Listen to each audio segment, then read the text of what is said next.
Welcome back to Rock You Like a Hurricane Runner. My name's Simon Tackler. Joining me is Digital Beard, Owen Jones. How's it going? I'm really good, man. It's been a good week. It's been a very good week. It's just exciting times, I guess. And I guess, obviously, the people, they've seen the title of the episode. They've seen who our special guest is. And it's pretty insane.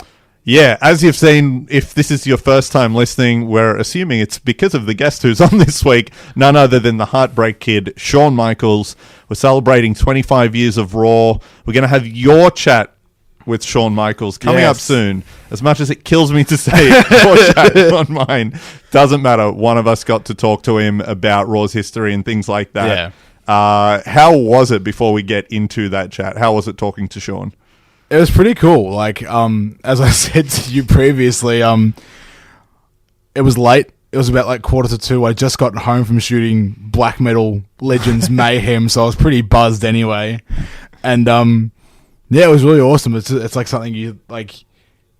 When we got the email, I'm like, oh, okay, Shawn Michaels. I'm like, oh wait, shit, no, Shawn Michaels. I'm like, yeah, but yeah, it was really cool. Like, as you'll probably hear, he's really good to interview. He gave really good answers, so it's something to tick off the bucket list, I guess. So, and it's so cool for us. So yeah, definitely, yeah. Shout out to the WWE for hooking that one up. I can't wait to hear it. Shawn Michaels, when we're talking about 25 years of Raw, I was saying you can make the argument for Shawn that he's the MVP of Monday Night Raw. Nobody had more good matches and good segments than him. Absolutely. You can make the argument that Steve Austin was involved in more like great skits and segments. He was a segment guy, yeah. 100% from his feud with The Rock and Vince McMahon and basically everyone. Yeah. But when you combine great segments in DX, great promos, great stuff from the early days of Raw, and then with the latest stuff, his feud with Jericho and The Undertaker, Shawn Michaels, those segments are priceless combined with the 5-star matches he's had. That's killer. That stuff he did with Jericho was actually insane. Like that, because that was such a long program too. Yeah, totally. I reckon one of the best runs anyone's had, and it all happened on Raw, it's Shawn Michaels' last 2 years as a wrestler. Yeah. Because it starts with the feud with Ric Flair at WrestleMania 24. With the retirement match, yeah. Which bleeds into his feud with Batista because it was about Ric Flair. Yeah. Which bled into the Jericho feud, which bled into the Undertaker feud, which then ran for basically a year, you know, on and off with his DX stuff. Yeah. That is an insane 2 years. Yeah, what a roster of talent he worked with in his last 2 years. And the matches that were like on Raw as well as the pay-per-view, like the pay-per-view blow-off matches were just insane. Yeah. So, yeah, like, and even just like you flick through some of the like just little bits of like highlights that he had on Raw. Like, as I said to you before we went on air, like one of the highlights that sticks out for me of Raw in general is that super kick, the springboard from Shelton Benjamin, and just bang, nails Shelton Benjamin right in the face with the Sweet Chin Music. And it's just that, like, that's still one I still get like super psyched over whenever I see it. Yeah, when it first happened, I remember just freaking out. Everyone was like, "Oh my god, he killed him!" Like, it looked horrible because he got him really good in the face as well. He really did. Yeah, whether it was that match, he had like a 30-minute Iron Man match with Kurt Angle on Raw. He had the 1 hour match with John Cena from London.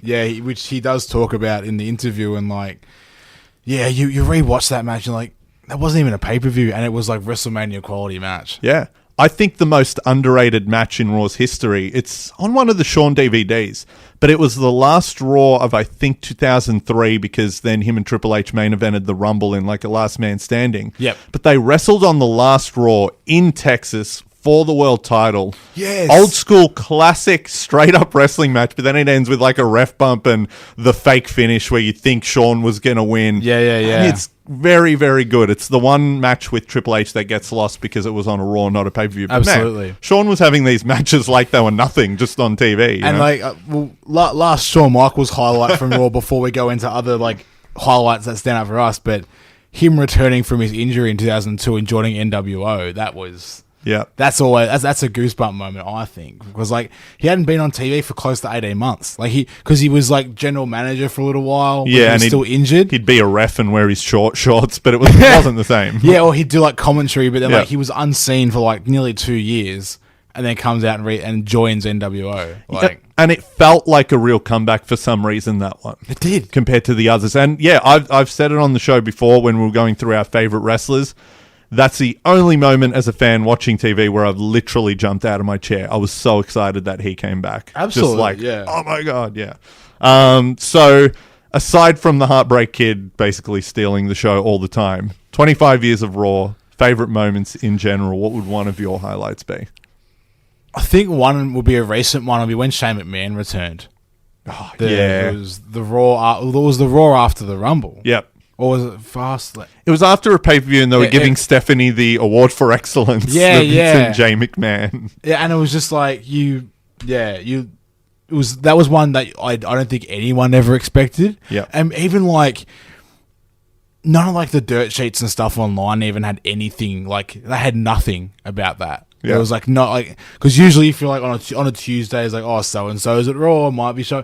Nothing about Shane McMahon. I remember that because I'd worked that day. It was when I was working at Melbourne Uni, and I turned my phone off all day. Yeah. I had my phone turned off. I'm like, look, if I don't reply, I'm not dead. I just want to watch the Raw after the Rumble just organically when I get home. Got home at like 9 o'clock, watched that, and just like lost my shit. I'm like. And like that was and like the pop for that in the crowd was just ginormous too. So. One of the biggest reactions in Raw's history. And it's funny, we can take Shane for granted a little bit because he's back every week now. Yeah. But come on, everyone's reaction when he first came out, that was real. How long had it been as well? It was 7 years. 7 years. 7 years. So that was killer. For me, sort of again, a recent history one, because I feel like we can't say every great moment happened in the Attitude Era. There's been awesome stuff around that too. Yeah. There was the cage match. It was the Wyatt family against the Usos, main evented Raw, The one with Daniel Bryan, yeah. where he leaves the Wyatt family. And even though it was only a short thing, the reaction of the crowd when he turns on Bray at the end, does the slow yes chant from basically squatting to standing, and the crowd goes with him, gets louder and louder, faster and faster. He hits him with the knee and then gets on the cage to celebrate. Yeah. That's one of the most insane reactions I've seen on Raw. I feel like my absolute top Raw moment, and it's a little bit biased because he is one of my favorite wrestlers. When Dolph Ziggler finally cashed in that goddamn briefcase on Alberto Del Rio, like never, like because everyone expected it at WrestleMania the night before, and it didn't happen. And then he came out the next night at Raw, and it was just so good. Like that cash in it's the best cash in of all time. If we're talking about crowd reactions, yeah, that one can't be left off either. That is one of the loudest. And it was just a well-built moment as well. Yeah. Because they were so like they wanted it, like everyone wanted it to happen the night before at Mania, and it didn't. And they were like, well, what's going to happen now? And then, Alberto's like all beat up after his match with maybe Swagger or something. I think it was, yeah. And then, out comes running out, throws the briefcase down. Oh, man, so good. That's when Dolph Ziggler was booked properly as well. Dolph Ziggler's crowning achievement. It was pretty cool. It was very cool. Yeah. Well, moving from what happens in the ring with Raw, of course, we don't just talk about wrestling here. Yeah, we we're a talk music about podcast. music. And Raw's entrance themes over the past 25 years have changed a lot. They change them feels like every era it sort of shifts. When you feel a shift in the programming, they refresh there's a new the title, opening. Yeah, there's a new title music to come up with. So what we're going to do is we'll listen to the 10 or 11, however many we've got up of the intro songs from Raw, share our thoughts, and then we're going to rank them from our least favourite to our most favourite. Yes, that's right. And of course, we know what you're here for. The showstopper, the main event, the icon. Shawn Michaels is coming up. He's coming up. So stick around. So, looking at the first ever Raw theme song, it was obviously from the first episode till about 1995, 96-ish, and it was obviously written by Jim Johnston. Not a bad song. I quite like this one. It's got that cool little drum start. It gets you pumped. Yeah, to me, this one does feel like Raw. Like, when I hear this, I do think of old school It's Raw. very sportscasty. Sounds like a sports, like... And it also has wicked saxophone at the end. I love that the sax ending. That does make me think of Raw. It's only like 2 seconds in the song, and you're like, yeah, man, saxophone is cool. Yeah, it works. You wouldn't think saxophone and wrestling, not as a natural fit, but hey, it's pretty cool. Yeah, and then we're moving on. We got one that was used in 1995 for a little bit, not very long, and it was the I Like It Raw song, which was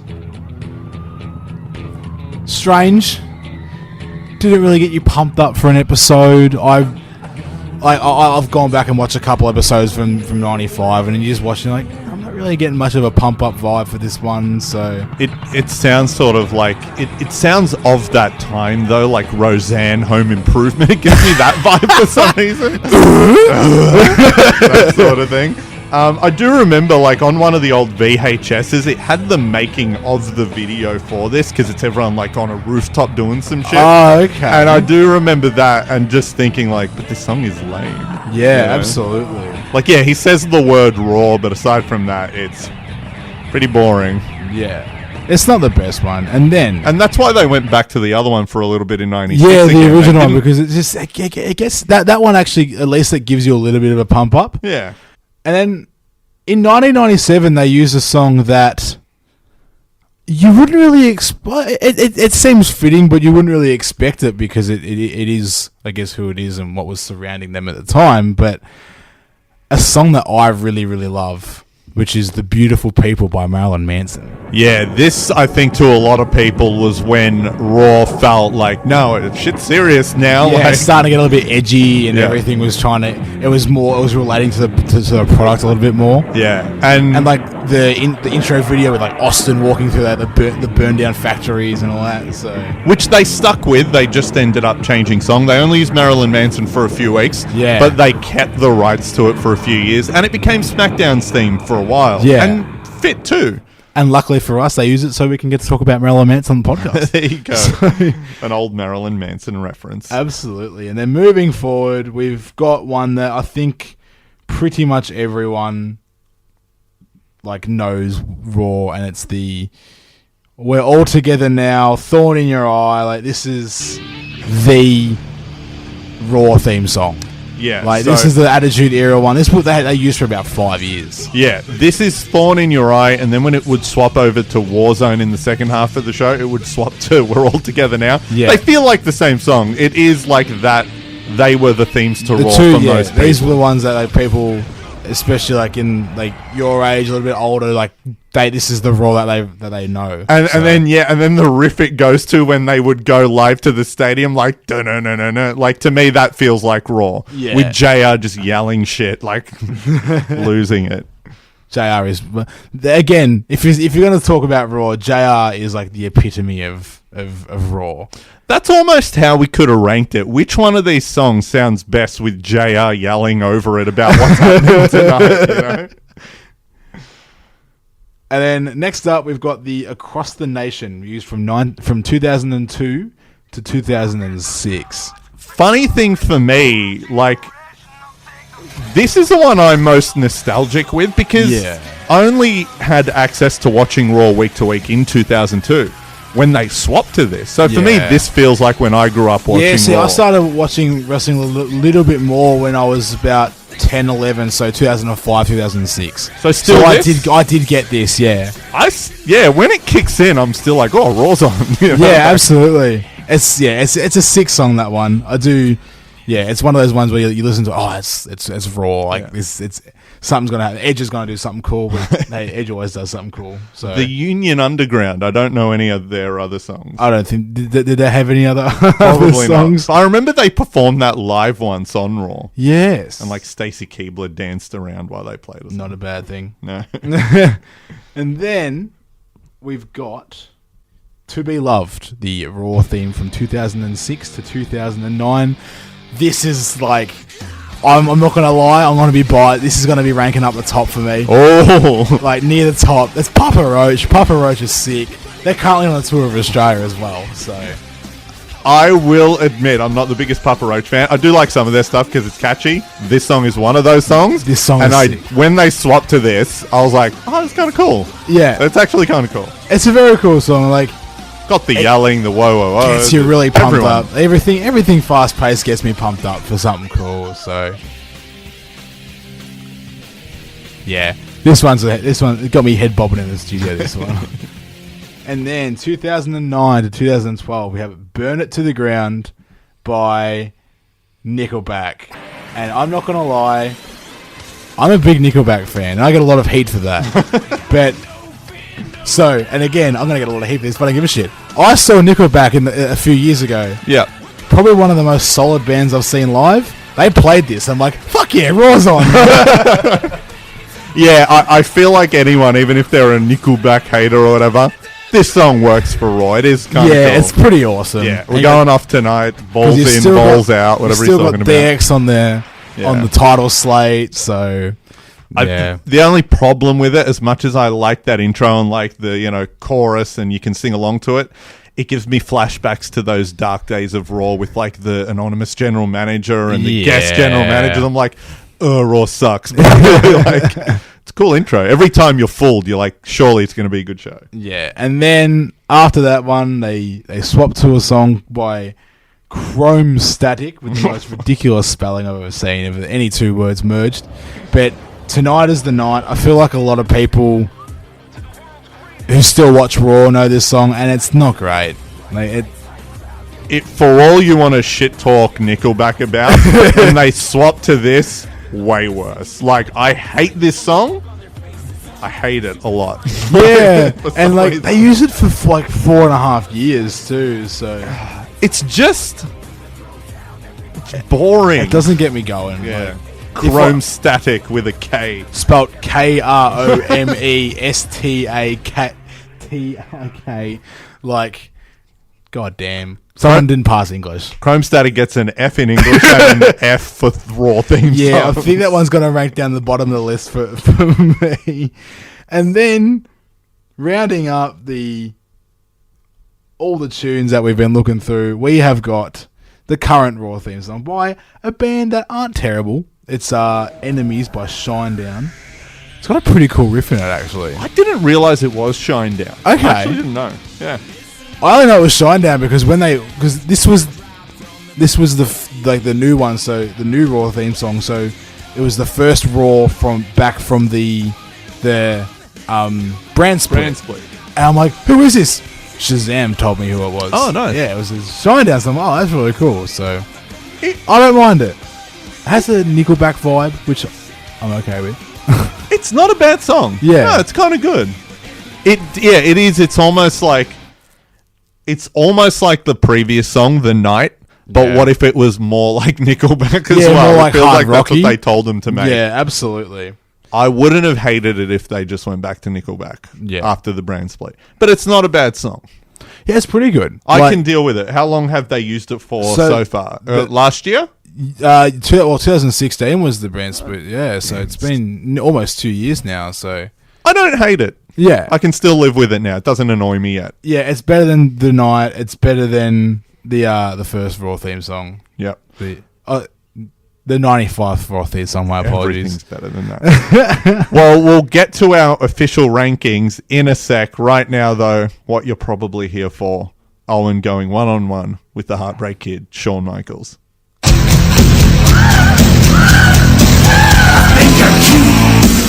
I know I'm sexy. I've got the looks that drives a girl wild. I've got the moves that really move them. I said chill up and down their spine. I'm just a sexy boy. I'm not your boy toy. I'm just a sexy boy.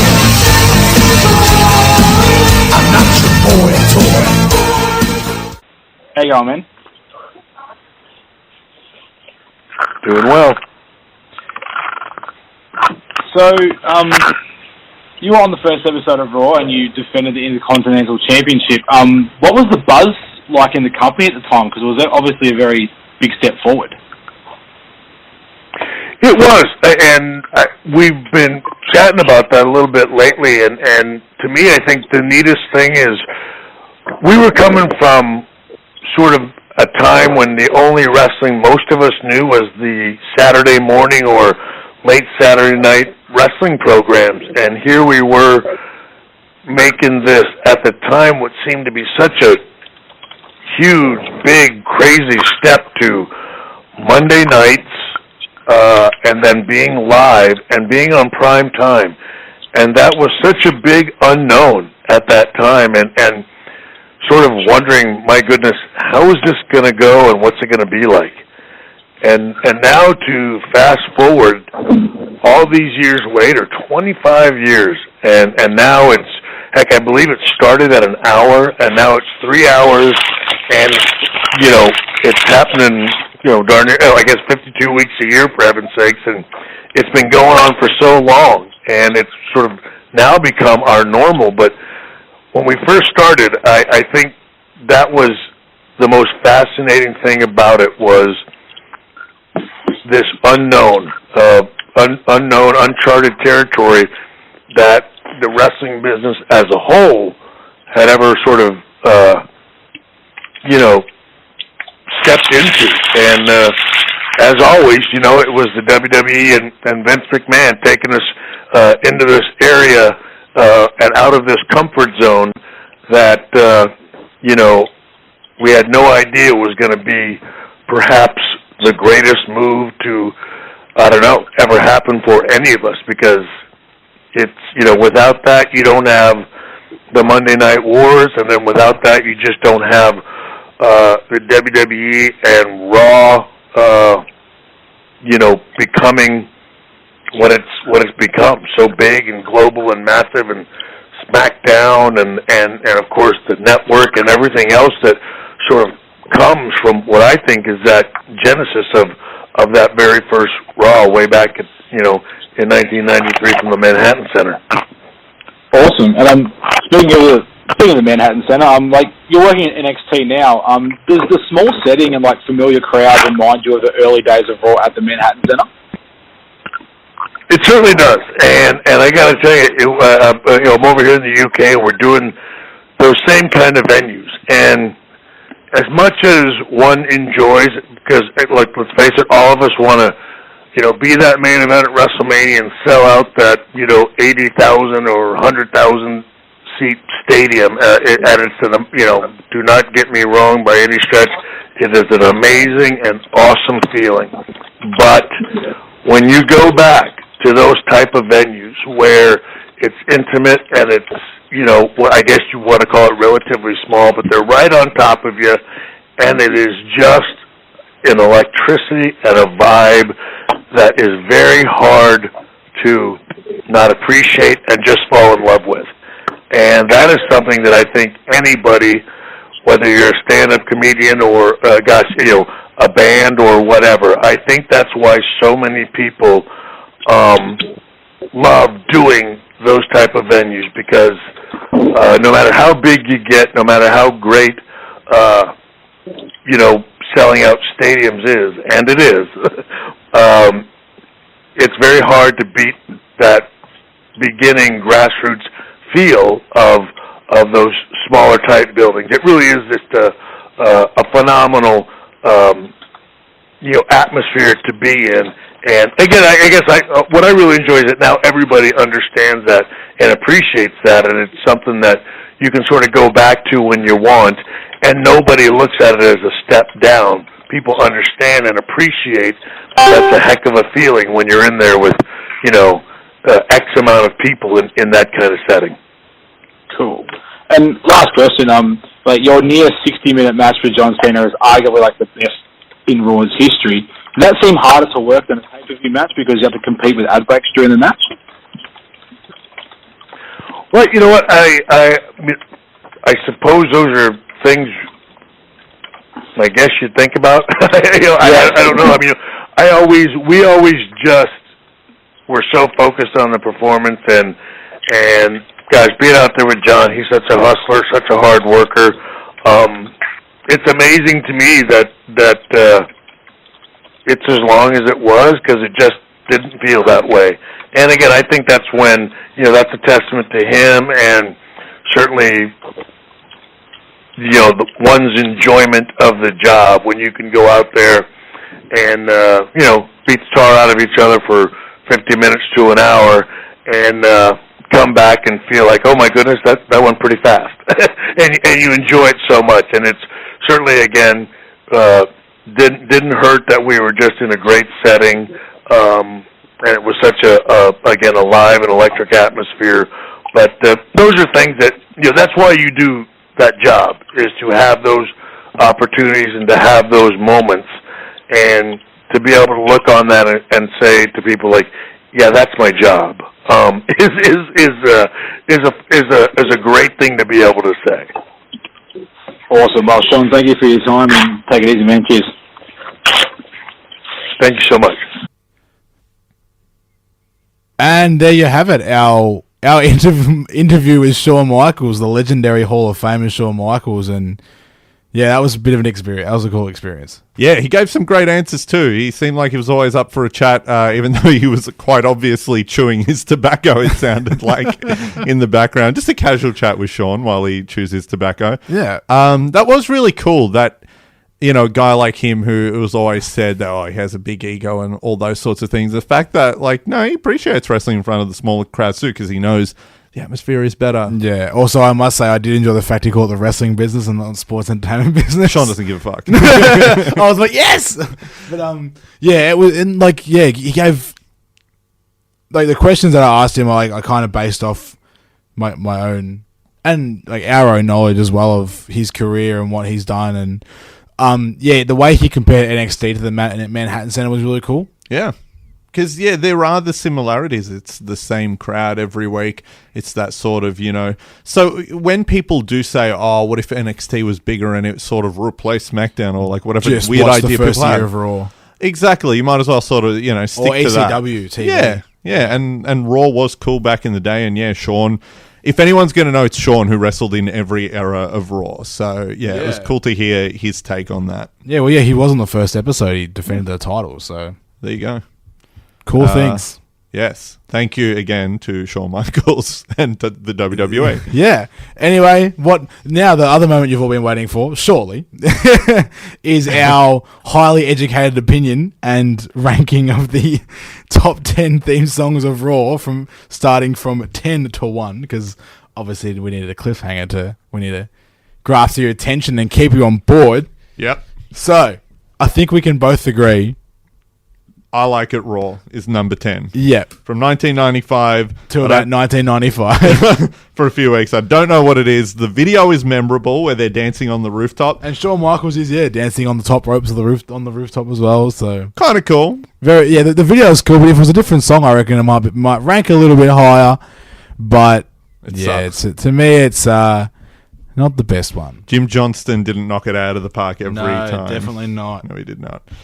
Number 9, can we say Tonight Is the Night? Yes, I think so as well. Really hate the song. I Like It Raw is a worse tie. I don't know which is a worse song. I Like It Raw is less relevant to a wrestling show, so I'll put it at number 10. Tonight is the night. Lyrically, it's tonight.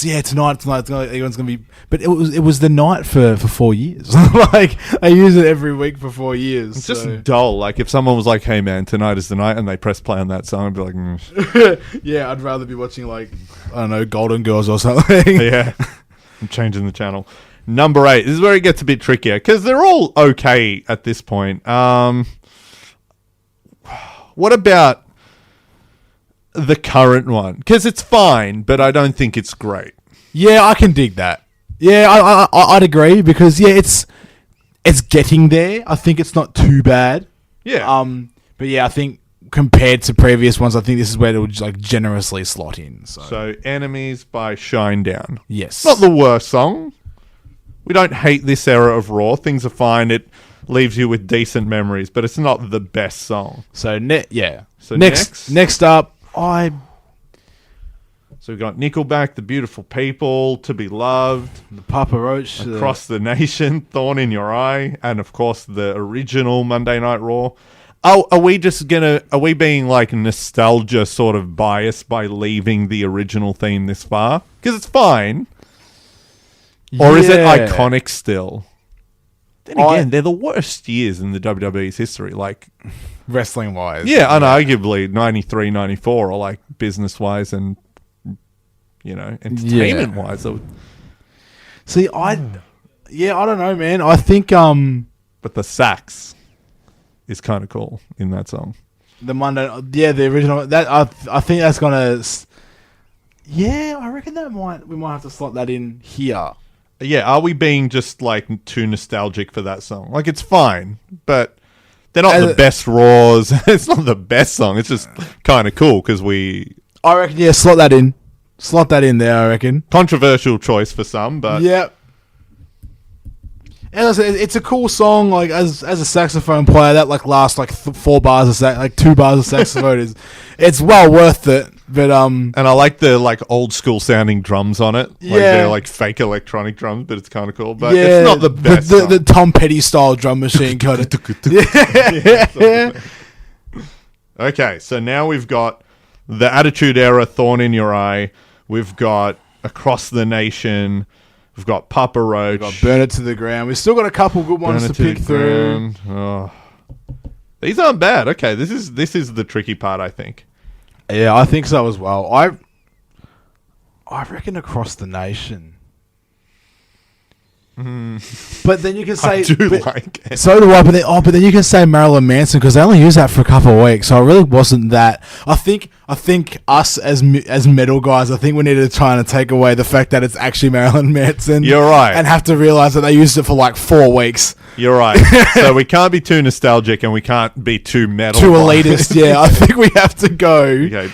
You know what though? If we were ranking best SmackDown theme songs, Beautiful People lasted for years through some of its best times. So, hey, if Manson isn't number 1 on this list, he's got a good shot at the SmackDown list. Well, there you go. I think we just announced an episode in the future. I think we're going to have to do some SmackDown theme songs. Yeah, in like 5 years when they have their 25 years, whatever, we'll do that list. So, Marilyn Manson, Beautiful People. Iconic video. I think that's the first time they used the Warehouse Austin video. Yeah. But then, arguably, it's more memorable when they swap to. And also, it kind of makes you realize I can't believe that song is 21 years old as well. Isn't that a trip? Yeah, it's really crazy. Like, because Manson kind of came more to prominence in the early thousands, which feels like that's still really cool though. But all right, so Papa Roach is left, Nickelback's left, Thorn in Your Eye, and Union Underground. So we've got 4 left. So actually, this is actually a top 9. Top 9. Top 9 is good. Top 9 is always good. So we've got 4 left. Tricky. So these are arguably, obviously, that's why we're doing this. These are the best and most memorable Raw theme songs. Don't count the original. I think we're doing the right thing. I'm a little bit attached to it, but we're doing the right thing by not putting the original theme song in here. I think so. It's a tricky one. What song? It should be about like what song when you hear it, you're like, fuck yeah, wrestling song, you know, and these all have an element of that. Absolutely. I think this pains me to say it, but I reckon the Nickelback one can go at number 4. I was tossing up for this spot. It would be Nickelback or Papa Roach. Yeah. And it's weird. We spoke the other day and I was like, oh yeah, it's going to be funny because I'm pretty sure Nickelback was my favorite. Listening back to them, it is really good, and it gives me a good, sense of nostalgia. Up, I think To Be Loved is even better for that. I think so. So I think number 4 is Burnt to the Ground by Nickelback. Yeah. All in, balls out. It's kind of a fun song, but not here. It is number 4. Respectable for Nickelback, though. It's very good. Very good song. Nickelback are more than respectable. They're a great band. People need to get off the hate train. It's a fun song. So now we've got To Be Loved by Papa Roach. Yep. Thorn in Your Eye, which is just WWE composition. And then Across the Nation by the Union Underground. Yeah. I feel like Union Underground, that song was for the Ruthless Aggression era of Raw.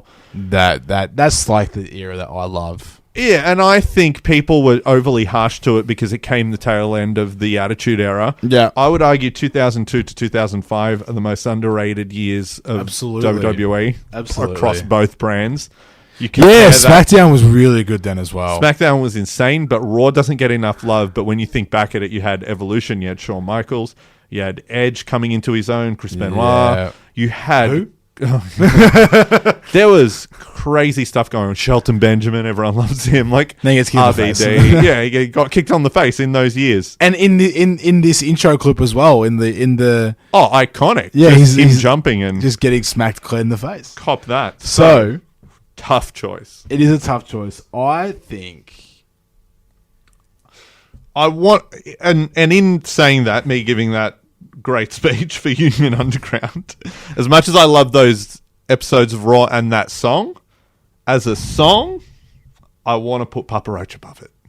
I agree. Yeah, I think yeah, we've got yeah. Union Underground number 3. Because when Union Underground hits, it reminds me of the video games of that time, which I loved. Yeah. And the great, those great episodes of Raw, like this crazy episode with Eric Bischoff and all this cool stuff. Oh, Bischoff as GM. Yeah, Oh, exactly. man. It's all Not super gonna- underrated. Also, quick sidebar: when I was watching Raw the other day, and they were listing off all the people that are going to be on the on Raw 25. Yep.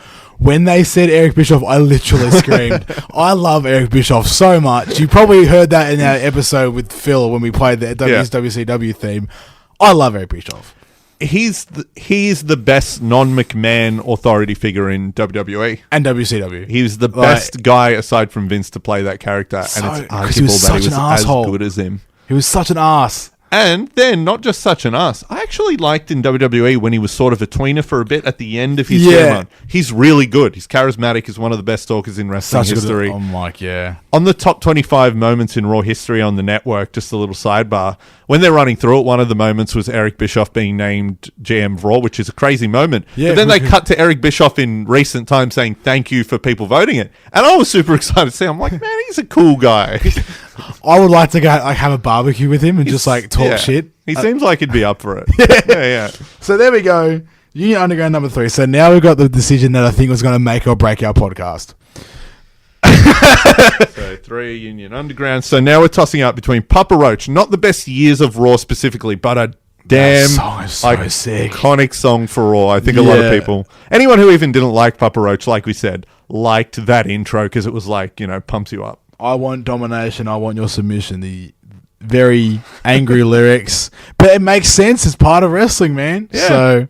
And just upbeat enough to make you like, yeah, cool, and catchy, not to scare people off. It's sort of hits the mark for wrestling because wrestling is very violent and aggressive, but at the same time, everyone should be able to enjoy it. And I feel like that Papa Roach song is that perfect type of catchy metal where like everyone could get into it, even if they don't like that style of music normally. Yeah, and I guess if it's your last resort, you could cut your life into pieces. Tough choice though, because thorn in your eye, / world together, like those two songs. That's like the Attitude Era. That was what. Yeah, that was like you put it on TV, and that was like the first thing you see. Yeah, and that's arguably, if someone says Monday Night Raw, honestly, what you picture in your head. It's the Attitude Era stage. It's that look, but. We're ranking them in song, like the best song for Raw. I see, if we're going musically and the way, I'd put Papa Roach at number 1.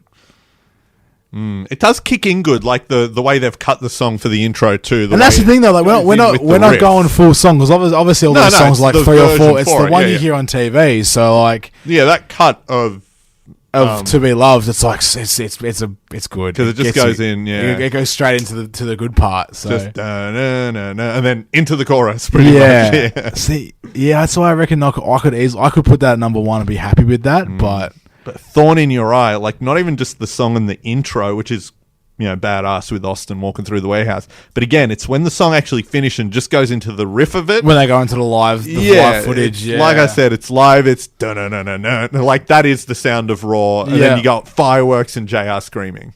You know what I mean? Like that's Raw. Yeah, I get you. And I feel like it's a little bit different because I didn't This was That's before true, me, exactly. man. It is So before your time. I've obviously watched a lot of these episodes in recent years, or like when they weren't live. Like you would have watched them pretty much. Yeah, close to. not far off. Yeah, Like, not that far felt off like of it. Raw still. Yeah. When So- you watched it, did they feel special? See, when I started watching that era of Raw, I was definitely a wrestling fan. So I'm like, there's not much wrestling going on. No. So that's why I like a lot of the new, because there's like 15-minute matches and stuff. So, Yeah. Look, I think you might have persuaded me. I think we're gonna put Papa Roach number 2. Really? I did win you over. Yeah. I thought you were about to give a better argument for Papa No, Roach, I and don't I was think- going to relent. I was like, you're right. It's a better song. Well, it is a better song, but I feel like if we're just gonna go in the way of defining Raw and like defining the product and like what people remember it by, that, as we said, the era Papa Roach was on, it was a pretty shit era. Yeah. Like, it wasn't the greatest product, and there wasn't much like to really like relate to storyline wise, but everyone remembers the Attitude Era and this song too. So. Yeah, but credit to Papa Roach, because like that song lifted Raw, just the visual and feeling of it. Absolutely, yeah. You know, it still made it feel fun, and that's what, like, if we're just going to go through it, that's what was missing with Tonight Is the Night and I Like It Raw. If you heard those songs playing in the background of when they're like, coming up next, this match or this segment, you're like, Nah, yeah, whatever. But Papa Roach, felt cool, felt fun. But to me, Thorn in Your Eye, you hear that music, you could apply that music now,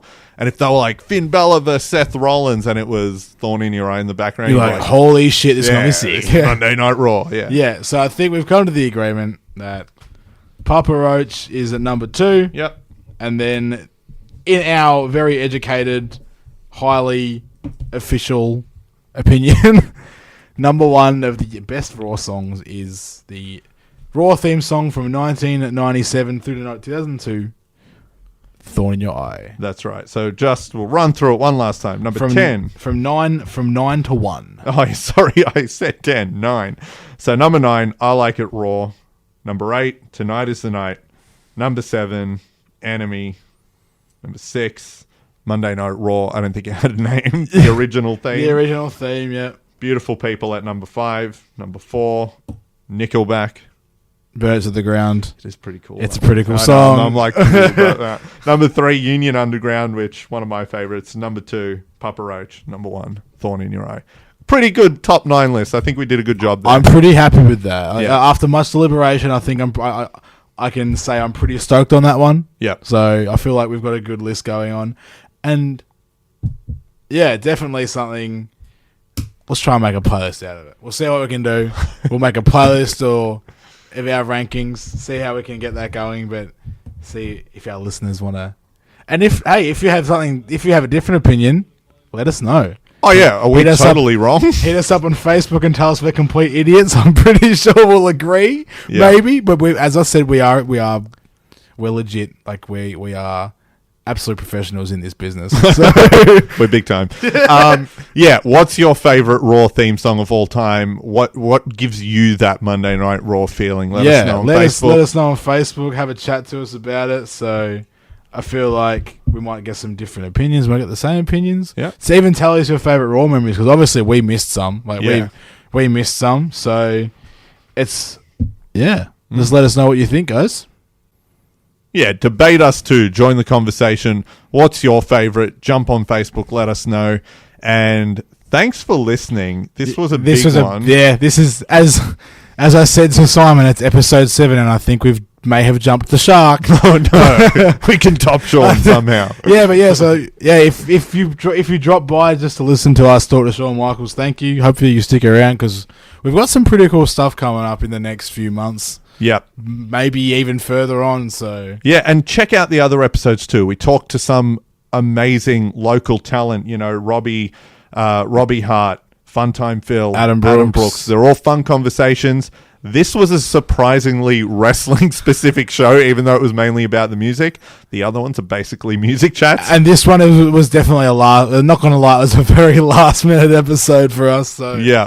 We got the call on Thursday going, hey, do you want to talk to Shawn Michaels? I'm like, well, do I want to talk to Shawn Michaels? So, and then we sort of, worked around, celebrated 25 years of Raw. We're going to do different types of episodes all the time. This isn't a, here's a guest, talk about their career, and this isn't a run through every show of the week show. Yeah. We're trying to do something different. If you like what you heard or you think some of your friends would like it, share it with them. We're trying to grow this and build a bit of a community. If you like music, if you like wrestling, more let's keep importantly, this if you thing like going. metal and you like wrestling, because that's mainly what we talk about. This one's a little bit different, but it's if you like metal, you like wrestling, that's what we're here for. So, yeah, let's keep that conversation going. Join us on Facebook. Talk about either of those things. We're always there, watching our keyboards, ready to talk. absolutely. That sounded creepy, but yes, we will catch you next time. When we rock you like a hurricane runner.